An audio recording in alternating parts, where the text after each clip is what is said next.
చాలా కీలకమైనటువంటి అంశం. అంటే అంశంతో సంబంధం లేదు, లేకపోతే ఇంకొక అంశాలు మాట్లాడవలసిన అవసరం లేదనుకో లేట్గా వచ్చారేమో.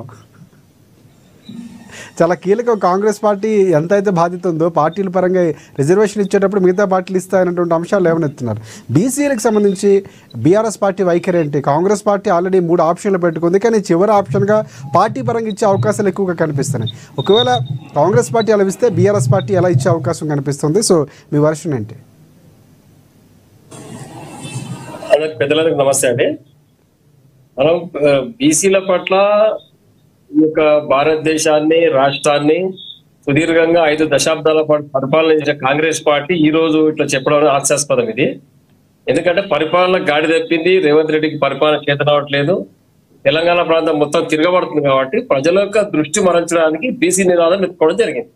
ఎందుకంటే రామ్మోహన్ గారు, బీసీ రిజర్వేషన్ అంశం హీరో ఇచ్చింది కాదు, ఎన్నికల హామీలోనే కామారెడ్డిలో బీసీ డిక్లరేషన్ అప్పుడే అనౌన్స్ చేశారు.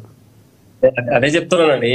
ఈ యొక్క 5 సంవత్సరాల నుంచి ఎందుకు మాట్లాడుతున్నారు వీళ్ళు? భారతదేశంలో తిరుగులేని ఆధిపత్యం కాంగ్రెస్ పార్టీకి గడిచిన 2 దశాబ్దాల క్రితం. మరి ఏమైంది ఆ రోజు బీసీల పట్ల ప్రేమ? ఈ రోజు ఎందుకు చెప్తున్నారంటే పూర్తిగా పార్టీ సంస్థాగతంగా పూర్తిగా తుడిచిపెట్టుకుపోయింది.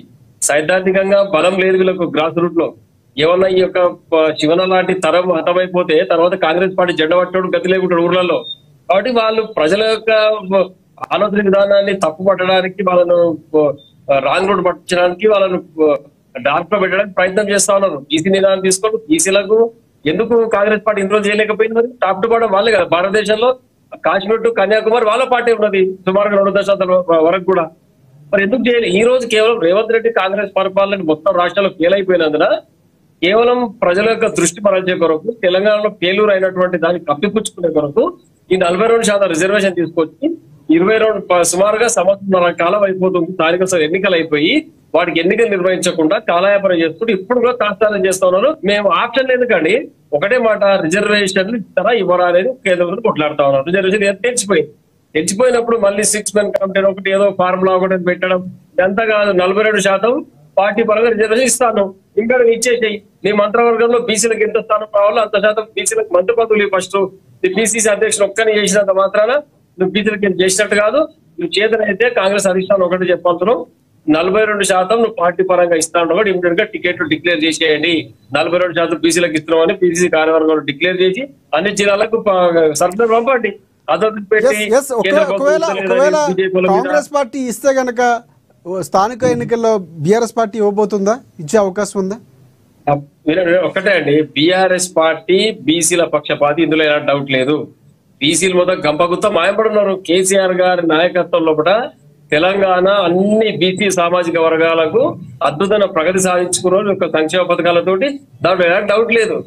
ఈ రోజు బీసీల సన్నాయి నొక్కుతున్నది రేవంత్ రెడ్డి. ఎందుకంటే వాళ్ళ యొక్క మద్దతు మీరు లేదు కాంగ్రెస్ పార్టీకి. కాబట్టి ఏదో తక్కువ చూపించి అవతల పార్టీ తక్కువ చూపించడానికి ఈయన ప్రగల్భాలు పలుకుతుంది తప్పితే దాంట్లో ఎలాంటి నిజం లేదు. ఒకటి చెప్తున్నాడు, రేవంత్ రెడ్డి సర్కారు ఈ కన్నబంది మాటలు డ్రామాలు పండించి ఏదైతే చేయాలని కూడా చిత్తశుద్ధితో చేయాలండి. అది వదిలిపెట్టి ఇప్పుడు బిల్లు ముసాయిదా పంపిణీ కేంద్రానికి, గవర్నర్ గారికి, అది వీగిపోకుండా రావాలి కదా. ఎందుకు వీగిపోతుంది? మళ్ళీ ఏం పొరపాట్లు పెట్టి పంపుతున్నాడు? ఎందుకు సజావుగా రాజ్యాంగ బద్ధంగా ఎందుకు బిల్లు తయారు చేసి పంపడం లేదు? కాబట్టి ఇవన్నీ అందరు గమనిస్తా ఉన్నారు. నీకు చేయాల్సిన చిత్తశుద్ధి లేదు నీకు. కాబట్టి ఆ బిల్లు మద్దతు కాకుండా వాపసు రావడానికి నువ్వు మళ్ళీ పంపిస్తా ఉన్నావు. ఒకవేళ నువ్వు చిత్తశుద్ధి కరెక్ట్ ఉంటే న్యాయకోవిని తక్కువ రండి. ఇక్కడ ఎంతమంది ఇప్పుడు ఉపరాష్ట్రపతి అభ్యర్థిగా మరొక రెడ్డి సామాజిక వర్గాన్ని తెచ్చి నిలబెట్టింది. పెద్ద మనిషిన మొత్తం భారతదేశాన్ని మొత్తం రూపురేఖలు మారుతాడని. మరి ఆ రోజు బిల్లు 42% బిల్లు సుదర్శన్ రెడ్డితో తయారు చేయించేది తిరిగి రాకుంటుండే కదా.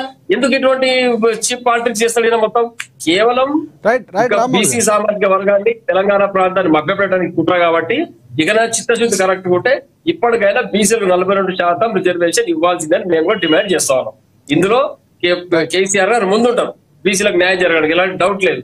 కాంగ్రెస్ పార్టీ మాత్రమే మోసం వాళ్ళ యొక్క రక్తంలో ఉంది కాబట్టి ఇటువంటి అబద్ధాల మాటలు మాట్లాడుతా ఉంది.